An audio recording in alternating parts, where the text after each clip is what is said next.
This reading is from Psalm 62, verse 5.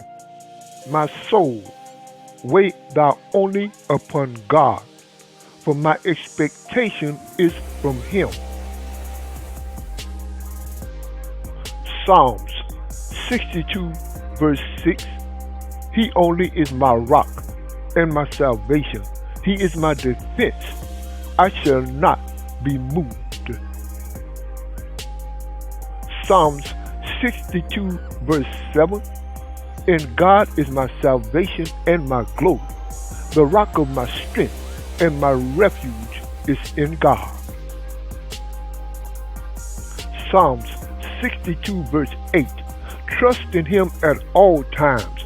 Ye people, pour out your heart before him. God is a refuge for us. Selah.